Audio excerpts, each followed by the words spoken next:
What's going on, everyone? It's Ben from Yu-Gi-Oh from Zero, back with another retro Yu-Gi-Oh video, back with another weekly tournament report. I say weekly, but last week we didn't have one because no tournaments wrapped up that were in formats that I'd covered already.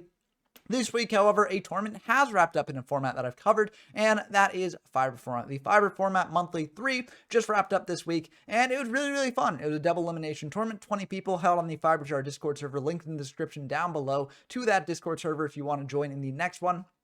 And I highly encourage you to do so because I think Fiber format is in a really good place. There's a lot of experimentation in the decks, and people are trying out new strategies, and people are trying out fun decks. And I think that the format itself is also really fun, and I think a lot of people are realizing that. So definitely recommend trying out the format. I think it's a great time, and hopefully you'll enjoy it if you give it a shot.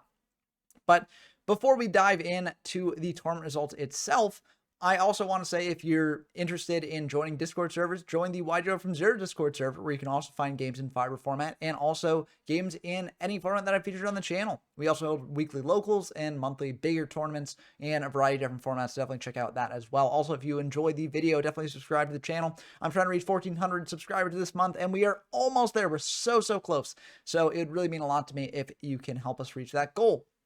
But diving back into the results themselves, now, I'm going to only really be going over the top 3 deck lists because I think they say a lot about the format. You can check out the full coverage of the event on formatlibrary.com, which will also be linked down in the description below. Normally, I open up these sort of tournament coverages with a chart that Format Library makes where it talks about the different deck types and the deck categories and stuff.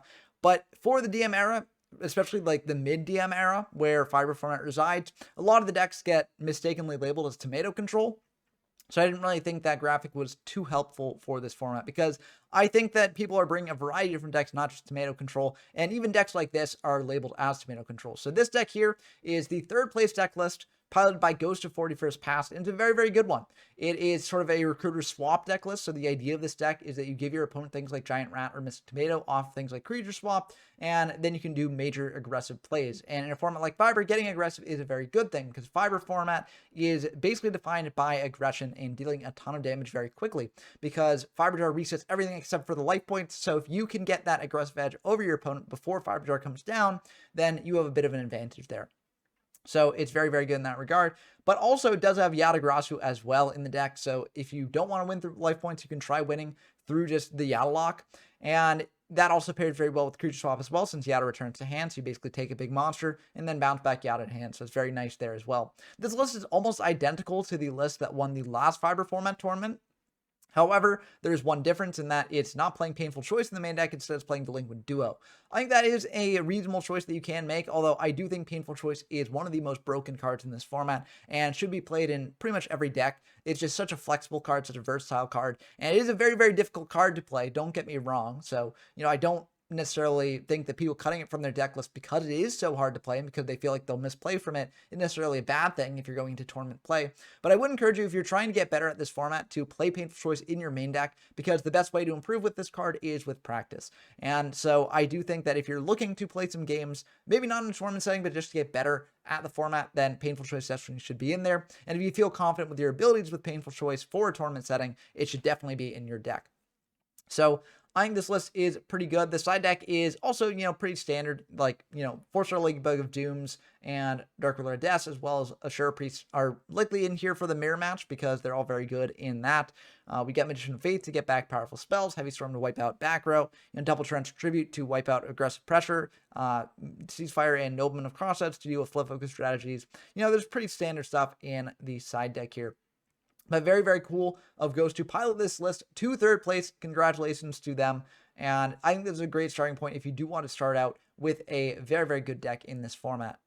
If you want something a little bit more unconventional, though, we've got Rubo LZ's, well, I don't know what you'd call this. I'd call it Germ Burn, because it's very similar to the list that Alpha2 brought for a previous Yata tournament, which was also classified as Germ Burn, where you're getting aggressive with the giant germs and things like that. And you're also playing things like Ceasefire and Magic Cylinder to deal burn damage in addition to getting aggressive. So I think that this list is also really cool. It's also playing the double Creature Swap here. So Creature Swap, definitely a standout of this tournament. Very good card if you can pull it off. But this list is also playing something in the main to stop creature swap, which is Scapegoat. Scapegoat, very, very good against creature swap. I wouldn't be surprised to see even more people on this in the main in the next tournament, because Scapegoat is really brutal. If you go for a creature swap play and your opponent chains Scapegoat, they just give you a goat token. They take your monster, and, you're just out of luck. So I do think that, creature swap, very, very powerful, as you see from these deck lists, but also not infallible. And I wouldn't be surprised to see more counters like Scapegoat, being played.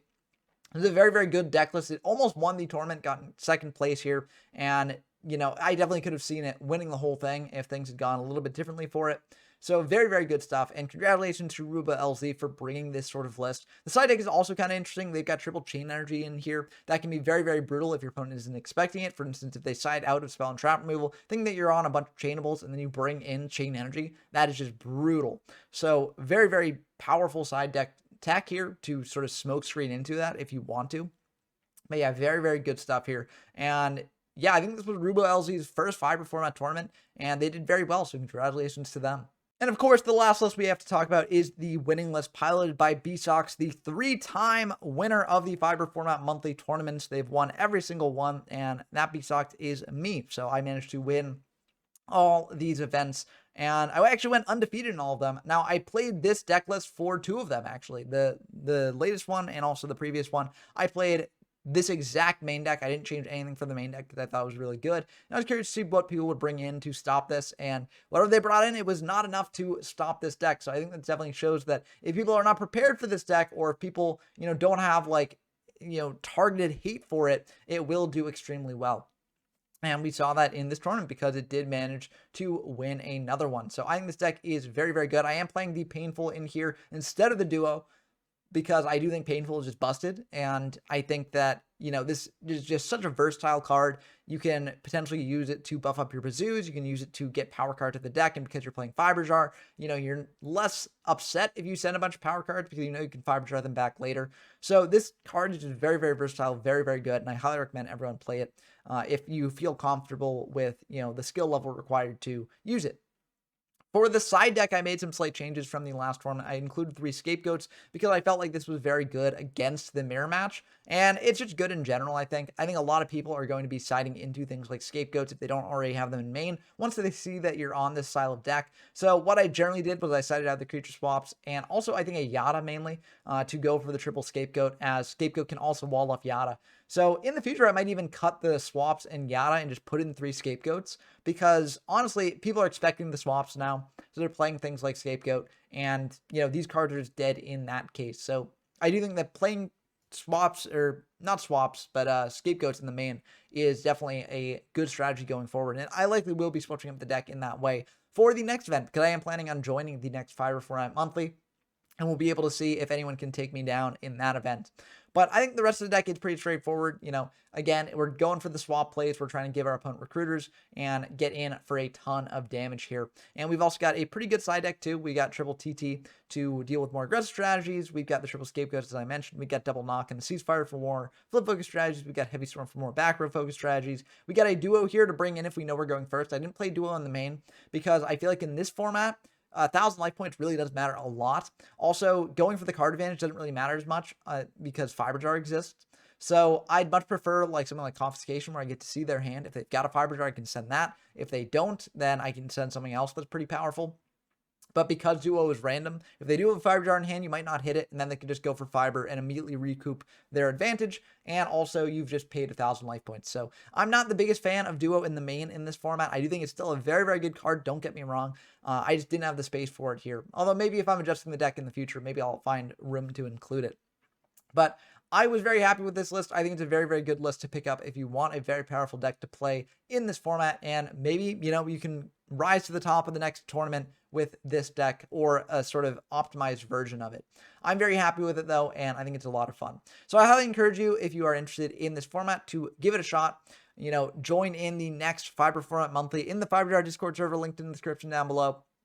And I think that you'll really, really enjoy it, because this is one of my favorite early DM formats. I guess this is kind of mid DM, but it's still one of my favorite DM formats, and I have a soft spot for it. And I think that a lot of people, if they give it a shot, will also find that they have that soft spot for it as well. But that's going to do it for this video. I hope that you enjoyed as always. Again, subscribe to the channel if you enjoyed this sort of retro content, and also leave a comment down below letting me know what you think of the format and the results from this tournament. Also, if you want to support me directly, I do have a Patreon link in the description down below. If you join the Patreon, you get shout out in these videos. So big shout outs to Bren Donker, Pork Tycoon, Rinsewin, GMYFS, Dump Truck, and Tyler Compton for encouraging me to make more videos like this. And that's going to do it for the video. I hope you enjoyed as always. And until next time, I've been Ben from Yu-Gi-Oh from Zero, and I'm signing off.